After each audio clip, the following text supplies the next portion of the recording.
歡迎收睇沈律師講案例嘅時間。嗱，咁話說咧，吳先生口天吳咧就係一位70幾歲嘅男人，居住喺舊金山嘅日落區嗰度嘅。咁最近咧，佢咧就想揾律師咧修改一下佢個生前信託，咁就去咗上咗律師行。咁佢就同律師講啦：律師啊，嗱，我太太咧已經過咗身好多年㗎啦。咁之前咧，我同太太咧準備咗一份生前信託嘅。咁原本咧，我哋就打算咧將我哋自己住呢間屋咧，就係留俾兩個仔，咁就每人咧就係一人一半咁樣嘅。咁但係咧，當我太太死咗之後咧，我發現啊，我個大仔咧就好乖嘅，成日都嚟探我，又買嘢俾我食，又帶我出去玩。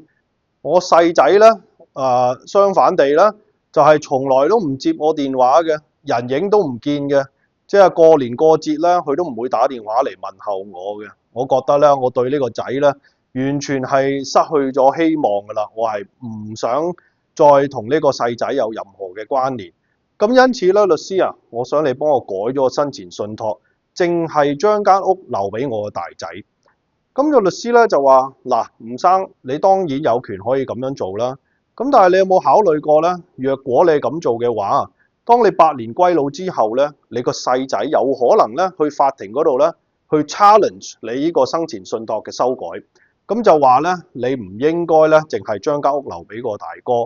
咁若果你個細仔真係上法庭嗰度提出訴訟嘅話咧，咁變咗咧你個大仔咧又要去法庭嗰度去做呢個認證，咁變咗咧你做呢個生前信託咧就等於冇做。咁吳生咧就話：律師啊，咁不如我哋喺個信託嗰度寫一個不可爭辯嘅條款啦，英文叫做 No Contest Clause。咁律師話咧：你真係好聰明喎，吳生，你絕對係可以喺個生前信託嗰度加一個不可爭辯嘅條款。咁但係你唔好唔記得啊，呢個條款咧只係應用喺受益人嗰度嘅啫。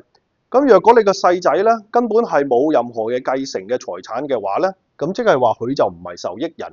咁佢係 nothing to lose，OK？咁即係話佢去法庭去告個阿哥咧，根本咧就係完全冇嘢可以阻止佢嘅噃。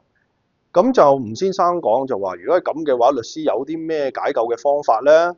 咁律師咧就問：嗱，咁你除咗呢間屋以外，仲有其他啲咩財產啊？咁吳先生咧就話：我除咗間屋以外，我仲有一個虛擬貨幣嘅組合。咁就裏邊咧有一啲嘅比特幣啊、以太幣啊，同埋一啲立立雜雜嘅虛擬貨幣咁樣啦。咁就律師話大概幾多錢到啦？咁吳先生話：我諗依家都值應該有7萬蚊、8萬蚊咁上下啦。咁律師就話：咁就好啦。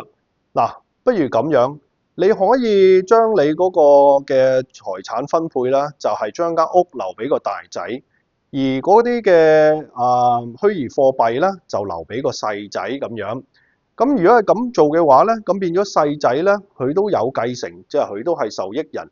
咁而呢個不可爭辯嘅條款咧，就係應用喺兩個仔身上啦。咁到時啊，當你百年歸老之後啊，若果個細仔啊，佢係真係上法庭去挑戰呢一個嘅生前信託嘅話咧，咁佢就有可能啊，輸咗嘅話咧，佢連呢一啲嘅虛擬貨幣都攞唔到啦。咁呢一個咧就會令到確保咧呢個細仔咧就將來咧就要認真考慮一下，究竟應唔應該挑戰呢一個生前信託。咁吳生聽到呢度就話：It makes good sense，OK？好多謝律師你嘅分析同埋你嘅意見。OK， 若果大家係對生前信託有啲咩問題嘅話咧，你就可以隨時打電話嚟揾我，我就係沈律師。我嘅電話咧就係1800-672-1111，重複一次係1800-672-4條1。我有2間分行，一間喺三藩市，一間喺東灣嘅屋崙，方便大家約上嚟諮詢。多謝你，再見。